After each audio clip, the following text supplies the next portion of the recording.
How you doing, my friends? And thank you so much for tuning into another video here on the Jovenshire channel, where yes, it's Thursday, so we're doing some top 5 funness. That's what it is now, because that's what I said. Anyways, it has been 2 weeks and I am still thinking about Endgame and just how much of an amazing, impactful movie that was. And so sometimes I like to jump online and jump into the discussion and see what people are talking about. And, you know, just you can't make everyone happy, right? There's just so many people that like to talk about plot holes, how they have so many questions afterwards. And I'm like, are you kidding me? Are you kidding me? So here's what we're going to do. Today, we are answering the top 5 questions left over from Avengers Endgame. Why am I doing it? Because I'm an authority figure on this particular topic. Am I one of the Russo brothers? No, but I've seen the movie twice in theaters. So obviously, I am the one, you know, at the right level to answer all of the internet's questions about Avengers Endgame. Yeah. I have a giant ego. I don't know if you guys knew that. Anyways, let's jump into it. And just for obvious reasons, since we are answering Avengers Endgame questions, if you haven't seen the movie yet, go see the movie before you watch this, because duh, there's spoilers. Duh. First question. So number 5 on our list is one that just bugs the living heck out of me every time I see it, and we're just going to answer it here because apparently y'all need to hear it from someone who knows what's going on. And the first question is, why wasn't Captain Marvel there the whole time? Why did she have to show up at the end as a convenient plot point? Well, 2 reasons. One, yes, let's look at the meta of it. She's too strong of a character. There's a reason why I'm not a big Superman fan. It's because he's too strong. There's nothing that could actually stop him except for like a green stone. Alright, well, guess what? Captain Marvel doesn't really have that. So no, you can't have her there the whole time because then just there would be no problem, there would be no movie. But that is the meta answer. Let's look at the actual MCU timeline answer. Now, what's going on is, yeah, she's around the world helping as she can, fighting and finding balance in the universe because there's all these other planets that who knows what kind of chaos is being arisen because of the lack of population. But that's the first half of the movie. That explains why she's not there. The whole Avengers thing, I'm not going to answer why she wasn't there in New York because I don't need to answer that right now, and I don't want to. The big question is, why did she show up at the very last minute? Why wasn't she there the whole time? Well, technically, if you think about it, the Avengers did their whole time travel bit, and then they left, and then they came back really quick, like, you know, minutes or seconds. So, and then after the time travel, Thanos' ship makes it through. So yes, it was 2 hours at this point for the movie, but for them, seconds. So as soon as Thanos' ship shows up and bad things start to happen, however she figures it out, maybe a distress beacon or just, you know, when things go boom at the Avengers Tower, like or Avengers Mansion, or whatever they stay at, bunker. Then just like every Avenger gets a little like, boop, boop, bad things are happening. So then she immediately starts to fly from wherever she is. So it takes that much time to get from whatever planet through space to right there at the convenient right time. So she, as soon as something bad happened, she was immediately on her way. So it's exactly what the fans want to have happen. It's just like when something goes wrong, why doesn't Captain Marvel show up? Something went wrong, she immediately showed up. It just, you know, she was light years away, so it took some time to get there. Boom! First question answered. This is easy. I can do this all day. Yeah, I know. All right, next question. The next question we're answering is, oh my God, Loki's still alive and he's got an Infinity Stone. Wait, how does that affect everything? How can Captain America go back in time and fix it if he has an Infinity Stone? Well, you have to look at time as it is described in Endgame and not how it is described in other movies. So the Ancient One specifically talks about how there's a line, and then when something gets changed, it doesn't, in the past, it doesn't necessarily affect that timeline's future. So what happened is when they went back in time, and then Loki takes the Tesseract, and it does spawn a new timeline.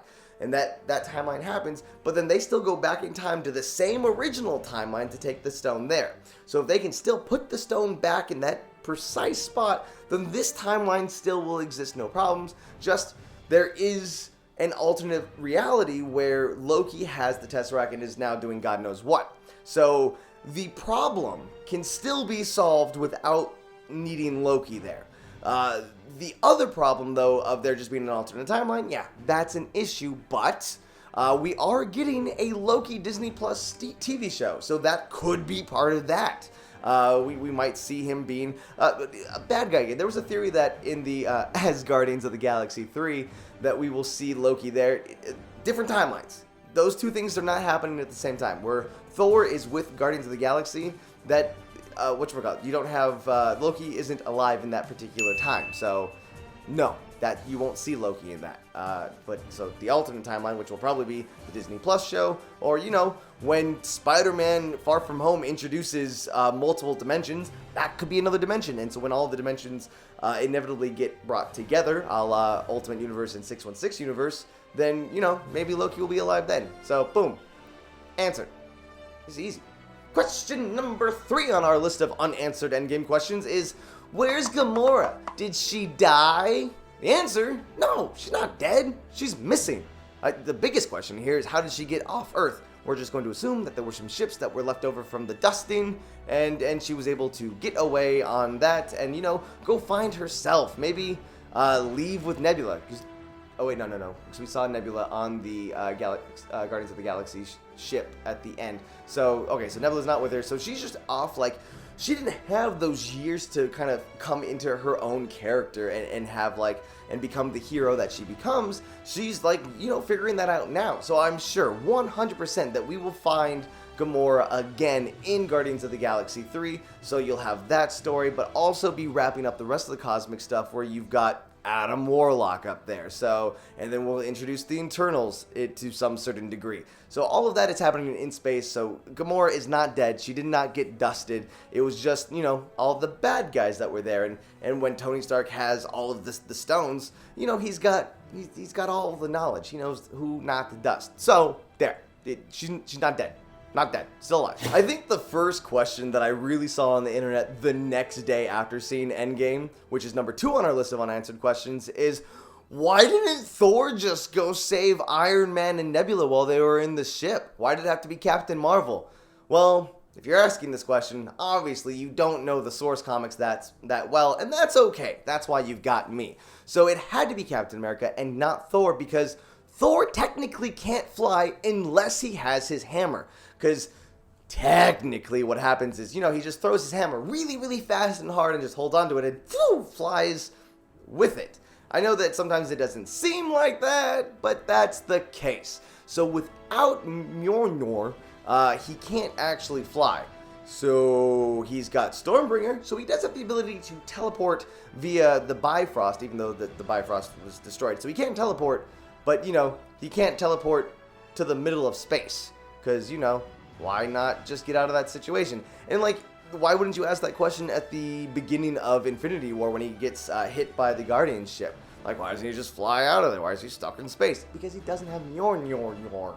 But now that, that's, I don't know. So that's why he couldn't save him. So whatever tracking beacon that Rocket was able to find on the ship, then, whether it be through the ship or off screen, maybe Pepper's able to GPS Iron Man's leftover suit. That makes sense. So that's why they were able to find the ship, and then why Thor wasn't able to actually get out in space to do it. It had to be Captain Marvel.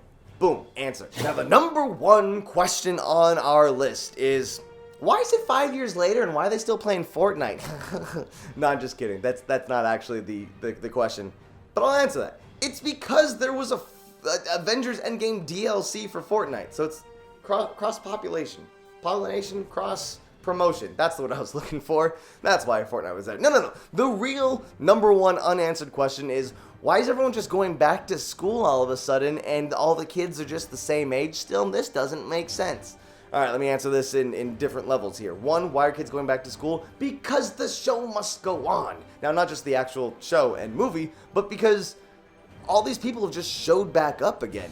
They can't just stop being a society. So whatever teachers and faculty and congressmen, whatever, they all pop back as if no time has passed, and they're like, all right, we have to figure this out. People need to get back to work. Kids need to get back to school immediately. So there's probably other schools that open up. And why is Ned and Peter the same age? Well, it's because they both got dusted. Everyone in the cast of Far From Home got dusted. Is that a coincidence? No, it's not a coincidence. It was a 50-50 chance if anyone would get taken out in the first place, and those are good odds. just, don't always just bet on black, because those then aren't good odds. Anyways, 50-50, all of them, MJ, Ned, Peter, they all got dusted, and they're all coming back. What I do think is interesting is Aunt May could have not been dusted, and so she is able to then age 5 more years, making her a little bit older, because, in the comics, as we know, Aunt May, like, she's just an older character, so, that's a thing. I'm sure all of that will actually get addressed in Far From Home in the first few lines, like a throwaway line, like Ned's like, yeah, it's kind of weird that all of our friends are graduated, and, we're stuck in high school. Boom. Problem solved. They've addressed it, and I think that's what's going to happen there. So it's not a weird thing, and just time has to move forward. After the end of the major fight in Endgame, when you have the funeral and then the teleportation with Captain America, obviously time has passed because they were able to make a new teleportation device. They were able to kind of like fix up that area. So we don't know how long it has actually been since, everyone came back and, kids are going back to school. So I'm sure there was an adapting phase, but everyone got there. So there you go. I've officially answered all top 5 questions left over from Marvel's Avengers Endgame. Marvel, you're welcome. Russo Brothers, you're welcome. I got your back. I'm here to answer the internet's questions because I am, I'm just knowledgeable on this. I have all the answers. That's what I do. You ask questions, I answer them, just like we do in the comments below. What do you think of Avengers Endgame leftover questions? Do you have any theories? Do you need any questions answered? That's why I'm here. I'll jump in the comments to do that for you. And if you haven't already, please hit that subscribe button, because if you like this video, I guarantee you like the other videos that we do. Now that's it from me. Till the next time, guys. I'll see you later.